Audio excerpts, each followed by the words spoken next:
আসসালামু আলাইকুম। আমি নাইম দক্ষিণ কোরিয়া থেকে। আ আজকের এই খবরটায় বাংলাদেশের অনেক রাজনৈতিক দলের যারা নেতাকর্মী আছেন তাদের ঘুম হারাম হয়ে যেতে পারে। এমনিতেই এই মুহূর্তে প্রধানমন্ত্রী সহ বাংলাদেশ আওয়ামী লীগের যে সকল এমপি মন্ত্রীরা টেনশনে আছেন তাদের বিপি আরও অনেক গুণই বেড়ে যাবে। পাশাপাশি দুঃসংবাদ বিএনপি এবং জামায়াতের জন্য। দর্শক, মার্কিন একজন সাবেক রাষ্ট্রদূত যিনি বাংলাদেশে দীর্ঘদিন ছিলেন, তার নাম হচ্ছে বাংলাদেশে নিযুক্ত যুক্তরাষ্ট্রের সাবেক রাষ্ট্রদূত ড্যান ডব্লিউ মোজেনা। নামটা নিশ্চয়ই অনেকেরই পরিচিত। তিনি যেই কথা বলেছেন, এই কথায় আসলেই কিন্তু বিপি বাড়ারই কথা। বাংলাদেশে নতুন রাজনৈতিক দলের উত্থান ঘটতে পারে। এখন যদি নতুন এই রাজনৈতিক দলের উত্থান ঘটে বা নতুন সরকারের আবির্ভাব হয়, কে হতে পারে সেই সরকারের প্রধানমন্ত্রী? তো আলোচনায় যে নামটা আছে, সামহাও আমার কাছে মনে হয়েছে এটা ডক্টর ইউনুস। কারণ ভারতের দ্য হিন্দুস্তান টাইমসকে বা দ্য হিন্দু পত্রিকাকে দেওয়া একটা সাক্ষাৎকারে ডক্টর ইউনুস বলছিলেন যে নতুন করে আবার নির্বাচন হওয়া দরকার। এর পরপরই মার্কিন যুক্তরাষ্ট্রে এই সাবেক রাষ্ট্রদূত যেই ব্যাখ্যা বিশ্লেষণ দিয়েছেন, এতে অনেকেই কনসার্ন করছেন যে আসলে কোথাকার পানি আসলে কোথায় গিয়ে গড়ায়। তিনি বলছেন যে উদ্ভূত পরিস্থিতিতে বাংলাদেশের নতুন রাজনৈতিক দলের উত্থান ঘটতে পারে, আবার পুরনো রাজনৈতিক দলগুলো পুনরুজ্জীবিত হতে পারে। তিনি বলেন এটা হতে পারে, আবার নাও হতে পারে। যুক্তরাষ্ট্রের টাইম টেলিভিশন চ্যানেলকে দেওয়া এক সাক্ষাৎকারে তিনি এসব কথা বলেন। তার এই সাক্ষাৎকারটি টাইম টেলিভিশনের প্রধান নির্বাহী কর্মকর্তা সিইও আবু তাহের নিয়েছিলেন। মোজানা বলেন, বাংলাদেশে আমি বহুদলীয় রাজনৈতিক যেই অ্যাক্টিভিটিস আছে সেটাকে সমর্থন করি। কয়েক দশক ধরে এখানে রাজনৈতিক অচলাবস্থা রয়েছে, এটা ভাঙা উচিত। এজন্য প্রয়োজন অর্থপূর্ণ সংস্কার। তিনি বলছেন, সীমান্তের কাছে একটি ব্যর্থ রাষ্ট্রের ভেতরে পুনরেকীকরণে নিজেদের স্বার্থে সমর্থন করতে পারে ভারত। এমনও এক হতে পারে সহায়তা করতে পারে আন্তর্জাতিক বন্ধুরা। নৃশংসতার জন্য দায়ী নিরাপত্তা রক্ষাকারী বাহিনীর কিছু ব্যক্তির বিরুদ্ধে সম্ভবত নিষেধাজ্ঞা আরোপ হতে পারে। বাংলাদেশে বহুদলীয় গণতান্ত্রিক প্রক্রিয়ায় সমর্থন আসতে পারে। তার কাছে জানতে চাওয়া হয় যে মানে কী অবস্থা, তিনি কেমন আছেন। তো তার এই নানান বক্তব্যের একটা পর্যায়ে সে এসে এই কথাটা বলল যে আপনার আচ্ছা, এই পরিস্থিতিকে কিভাবে দেখছেন? আর তিনি বলছেন যে আমি পেছনের দিকে নয়, আমি সামনের দিকে দেখছি। আমি যেটা দেখছি আপনি কি করছেন? যা ঘটে গেছে তা আপনি ফেরত আনতে পারবেন না। আমি ১লা জুলাই সার্চ করে দেখেছি, যা ঘটেছে তা ফেরাতে পারবেন না। আসুন আমরা এখন কোথায় যাচ্ছি সেটা দেখছি। বাংলাদেশ এখন কি করছে? আমরা আমার মায়ের কথা বলতে পারি, আপনি তাকে দেখেননি। মা এবং সবাই আমাকে ড্যান নামেই ডাকেন। তিনি আমাকে বলেছিলেন, ড্যান, তোমার জীবনে অনেক কালো মেঘ আসবে, কখনো কখনো সেই নিকষ কালো মেঘের মধ্যে তুমি সিলভার লাইনিং দেখতে পাবে। ১লা জুলাই সেই কালো মেঘ দেখতে পেয়েছি আমি। আমার মায়ের কথা মনে হয়েছে, এই ভয়াবহতার মধ্যেও কোনো ভালো কিছু থাকতে পারে যা দেশের জন্য অধিকতর ভালো কিছু হবে। উত্তরটা হ্যাঁ হবে নাকি তাও জানি না। গত সপ্তাহে যে ভয়াবহতা দেখেছি তা হয়তো হতে পারে বাংলাদেশের কয়েক দশক ধরে অচল রাজনৈতিক জ্যামকে ভাঙতে সহায়ক। আপনি জানেন আমি কী নিয়ে কথা বলছি। এর প্রেক্ষিতে আমি কি ধারণা করছি সেটা শেয়ার করতে পারি। আমি নিশ্চিত এই ভয়াবহতা বাংলাদেশের জন্য ভালো কিছু নিয়ে আসবে। হতে পারে এটা একটা ব্যর্থ চর্চা, আমি এই বিষয়ে নিশ্চয়তা দিতে পারি না। প্রথমত সর্বোপরি আজই এসব বন্ধ করুন, জাস্ট বন্ধ করুন।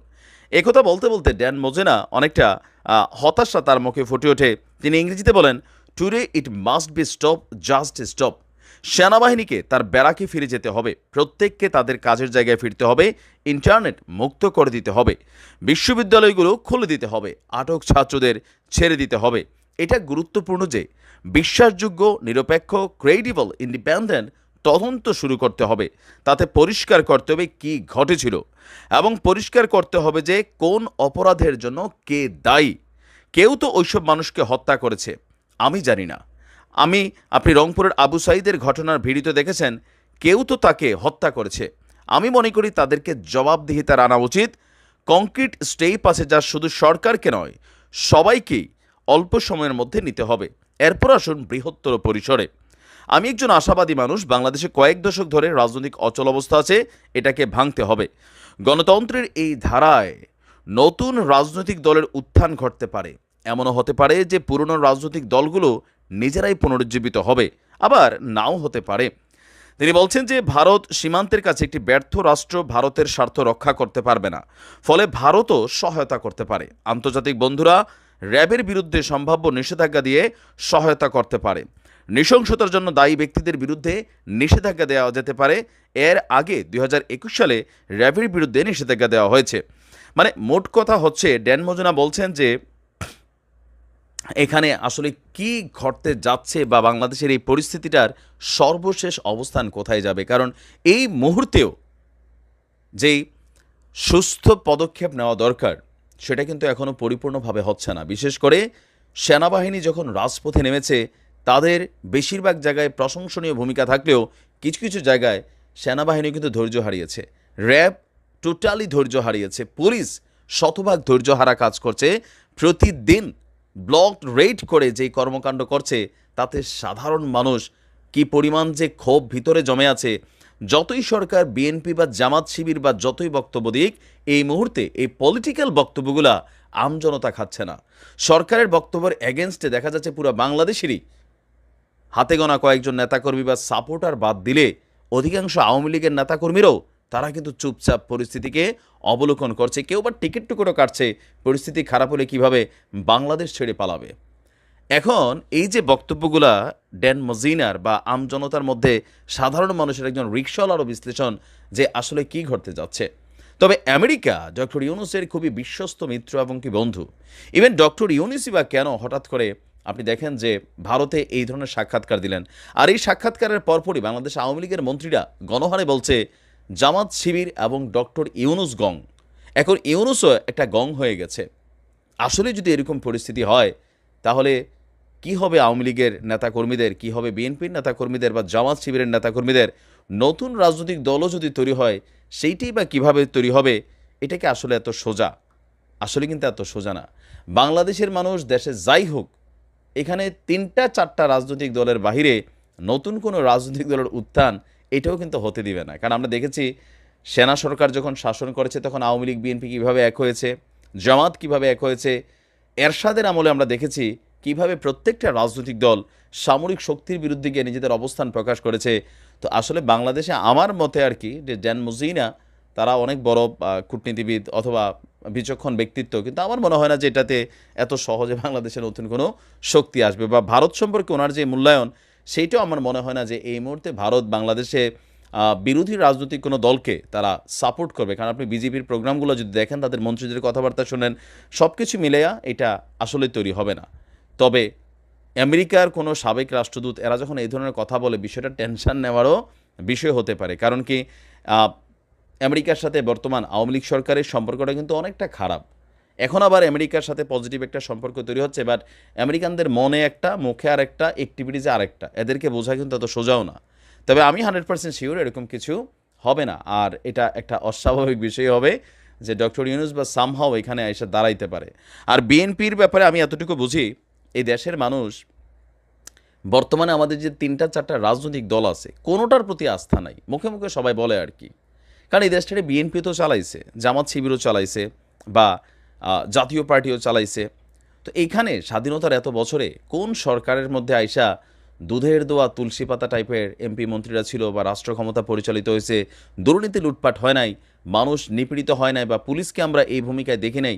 কোন সরকারের আমলে? কোনো সরকারের আমলেই না। প্র্যাকটিক্যাল হচ্ছে এইটাই। তো সেই ক্ষেত্রে আইসা নতুন করে কোনো কিছু হবে আমার এটা মনে হয় না। তবে সামহাও আবার ইনসিডেন্টলি 0.1% থেকে হয়তো অনেক কিছু হয়ে যায়। বিশেষ করে এখন আজকের দিনে আবার যা ঘটছে, এটাকে কিভাবে ডিল করা হয় সেটা হচ্ছে খুবই জরুরি। এখন পুলিশের একটা গুলি, অতিরিক্ত ধরপাকড় পরিস্থিতিকে বিগড়াই দিতে পারে। অনেক সময় ইতিহাসে নতুন কিছু কানেক্টেডও হয়ে যায়। আবার গুরুজনেরও বলা যায়, হ্যাঁ, মেঘ দেখে তোরা করিস নে বয়, আড়ালে তার সূর্য হাসে। তো সামহাও এগুলো মুরব্বীদের কথা আসলে আমরাও চিন্তা করতেছি কি ঘটতে যাচ্ছে বা কি ঘটবে, কিভাবে এগুলার সমাধান আসবে। সমাধানটা সোজা, আমি আমার পয়েন্ট অফ ভিউতে মনে করি প্রত্যেকটা পুলিশ সদস্য, বিজিবি সদস্য, র্যাব সদস্য, প্রত্যেকটা দুর্বৃত্ত যারা বিভিন্নভাবে এই সাধারণ ছাত্রগুলোর বুকে গুলি চালিয়েছে, এদেরকে বিচারের আওতায় না আনলে দেশের মানুষের মন শান্ত হবে না।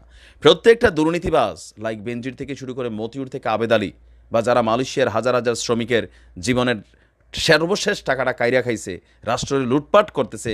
আজকে মানুষের মধ্যে এগুলো নিয়ে প্রচণ্ড ক্ষোভ। এদেরকে দৃষ্টান্তমূলক শাস্তি দিলে মনে হয় যে এই পরিস্থিতিটা অনেকাংশে শান্ত হবে। রাজনৈতিক দলের যে সকল নেতাকর্মীরা প্রকাশ্যে গুলিটুলি উঁচাইয়া মেশিনারিজ লইয়া ঘোরাফেরা করছে, এদেরকেও বিচারের আওতায় আনতে হবে। কারণ একটা চাপা ক্ষোভ তৈরি হয়ে আছে মানুষের মধ্যে। এবার সেটা বিএনপি বলেন, জামাত বলেন, এই দেশেই তো বসবাস করে, রাইট নাও বাংলাদেশেরই নাগরিক তারা। এখন মানুষ কোথাও না কোথাও তাদের কথাবার্তাকে বিশ্বাস করতেছে। এই যে দেখেন আমাদের রেমিডেন্স কত বড় ধাক্কা খাইছে। প্রবাসীদের মধ্যে 90% প্রবাসীরা একজোট হয়ে গেছে। হালাল হারাম ফতুয়া টতুয়া দিয়ে এগুলো দিয়ে কাজ হচ্ছে না। দেশের অর্থনীতি ধাক্কা খাবে, রিজার্ভ বিশাল একটা ঝামেলা হবে, ব্যাঙ্কগুলোতে নগদ টাকা উত্তোলন বেশি, মানুষ ডিপোজিট রাখছে কম। তো সকল কিছু মিলিয়ে একটা টেনশন, ভয়, আতঙ্ক চারদিক থেকে কিন্তু ঘিরা ধরছে। পরিস্থিতিকে কন্ট্রোল করতে গেলে যারা এই ঘটনাগুলোর সাথে কানেক্টেড প্রত্যেককে বিচারের আওতায় আনতে হবে। তাহলে যদি মানুষের ক্ষোভ কিছুটা কমে। পাশ কাটায় জামাত শিবিরের কাজ, এটা কাজ সেটা কাজ, সরকারের মন্ত্রীদের এই ধরনের বক্তব্য আমার মনে হয় যে এই মুহূর্তে পরিস্থিতিটাকে নেগেটিভই করছে। আমি জানি না আমার কথাগুলো কে কীভাবে নিছেন, যে দলেরই হন, বাট আমি আমার জায়গা থেকে মনে হয়েছে যে এরকমই আসলে বর্তমান পরিস্থিতিটা। দেখা যাক কী হয়। ভালো থাকুন।